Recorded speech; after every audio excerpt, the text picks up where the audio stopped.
गांव समाज में आज भी ऐसा माना जाता है कि नेता बनने के लिए पहले आपको दबंग बनना होगा, गुंडई करनी होगी, एक दो मर्डर करना होगा। उसके बाद जब आप चर्चित हो जाएंगे, इलाके में आपका प्रभाव हो जाएगा, तो आपका मन भी थोड़े बड़े स्तर पे गुंडई करने का होगा।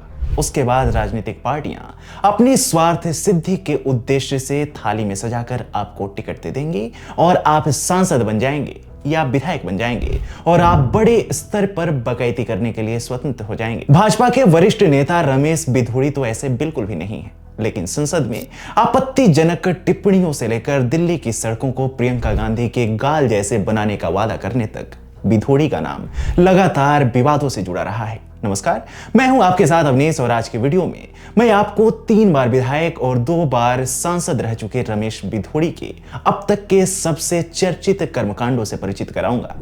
हाल ही में रमेश बिधूड़ी का एक वीडियो सोशल मीडिया पर वायरल हुआ, जिसमें उन्होंने कांग्रेस सांसद प्रियंका गांधी वाड्रा और दिल्ली के मुख्यमंत्री आतिशी पर विवादित बयान दिए। इस बयान को लेकर कांग्रेस और आम आदमी पार्टी दोनों ने तीखी प्रतिक्रिया व्यक्त की।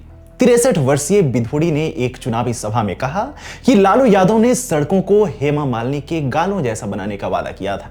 मैं कालका जी की सड़कों को प्रियंका गांधी के गालों जैसा बना दूंगा। उनके इस बयान की चौतरफा निंदा हुई। यहां यह समझना जरूरी है कि बिधूड़ी अगर लालू के नाम पर खेलकर ऐसा बयान दे रहे हैं, तो उन्हें समझना होगा कि लालू की पूरी राजनीति ऐसी ही बातों पर और ऐसे ही बयानों पर टिकी हुई थी। बिहार में आरजेडी ने सरकार भले ही जंगल राज वाली चलाई हो, लेकिन मंच से वो लगभग हमेशा ही हास्यास्पद टोन करते थे और जनता उनसे अट्रैक्ट होती थी। ऐसा शायद ही कभी हुआ हो कि लालू कोई भी बयान देने के बाद उससे छिपने लगे या उससे किनारा करने लगे हों। प्रियंका गांधी पर बयान देने के अगले दिन ही दिल्ली के मुख्यमंत्री और कालकाजी सीट से प्रतिद्वंदी आतिशी के सरनेम पर निशाना साधते हुए रमेश बिधूड़ी ने कह दिया, आतिशी मारलेना से सिंह बन गई, आतिशी ने बाप ही बदल दिया, यह इनका चरित्र है। उनके इस बयान को आम आदमी पार्टी ने महिला विरोधी मानसिकता करार दिया। वहीं प्रेस कॉन्फ्रेंस करके आतिशी ने भी इस पर प्रतिक्रिया दी और इस पर जवाब देते हुए वह रो पड़ी थी। कांग्रेस प्रवक्ता सुप्रिया श्रीनेत ने बिधूड़ी के बयान को महिला विरोधी और शर्मनाक करार देते हुए बीजेपी से माफी की मांग की। वहीं दिल्ली के पूर्व मुख्यमंत्री अरविंद केजरीवाल ने कहा, बीजेपी के नेता महिलाओं का अपमान कर रहे हैं, इसका बदला दिल्ली की महिलाएं चुनाव में लेंगी। ध्यान देने वाली बात यह है कि बीजेपी ने इस बार बिधूड़ी को कालकाजी विधानसभा सीट से उम्मीदवार बनाया है। यह सीट पहले से ही दिल्ली के मुख्यमंत्री आतिशी के कब्जे में है। वहीं कांग्रेस ने इस सीट पर आपकी पूर्व नेता अलका लांबा को मैदान में उतारा है। यह मुकाबला तीनों प्रमुख पार्टियों के लिए प्रतिष्ठा का सवाल बन गया है। बिधूड़ी ने अपने प्रचार के दौरान सड़क निर्माण जैसे वादे किए, लेकिन उनके विवादित बयानों ने चुनावी माहौल को गर्मा दिया है। हालांकि यह पहली बार नहीं है जब भाजपा के पूर्व सांसद रमेश बिधूड़ी के मुंह से ऐसी बातें निकली हों। वह पहले भी कई बार ऐसी भाषा का प्रयोग कर चुके हैं और हर बार उनकी फजीहत ही हुई है। आपको याद होगा कि 19 सितंबर 2023 को संसद के मानसून सत्र के दौरान चंद्रयान 3 की सफलता पर चर्चा के बीच में ही बिधूड़ी ने बसपा सांसद कुंवर दानिश अली के खिलाफ असंसदीय भाषा का इस्तेमाल किया था।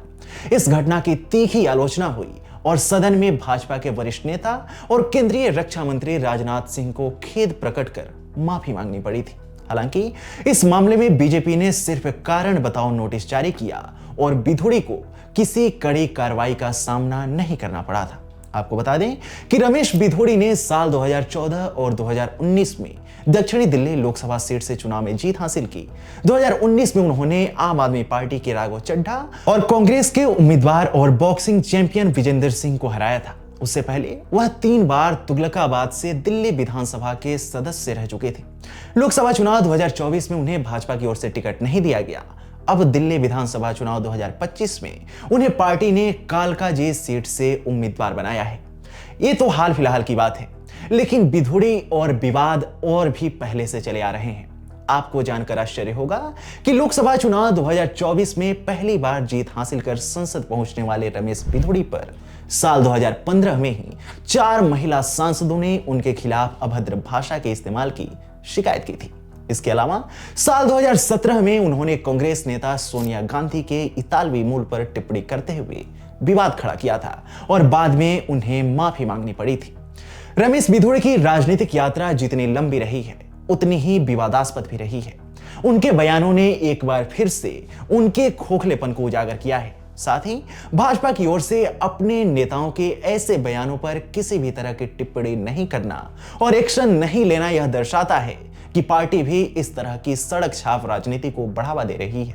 आम वोटर्स के दिमाग में भी ऐसी ही बातें आएंगी जिसका असर अगले चुनाव में देखने को मिल सकता है। चंद वोटों के लिए विरोधी नेताओं का चरित्र हरण करना आज के समय में नेताओं के लिए सबसे आसान हो गया है, लेकिन अगर इसके दूरगामी परिणाम देखें तो यह भारतीय लोकतंत्र के माथे पर कुल्हाड़ी चलाने के समान है। ऐसे नेता राजनीति में ऐसी परिपाटी सेट कर रहे हैं जिससे एक समय बाद लोगों को राजनीति से ही घिन आने लगेगी। ऐसे में जरूरी है कि सभी राजनीतिक पार्टियां ऐसे नेताओं को चिन्हित करें, उन्हें ट्रेन करें और फिर भी ऐसी घटनाएं होती हैं तो आवश्यक कार्रवाई कर देश एवं समाज के सामने अनोखा मिसाल पेश करें। खैर, आप रमेश बिधूड़ी को लेकर क्या सोचते हैं, हमें कमेंट सेक्शन में जरूर बताएं।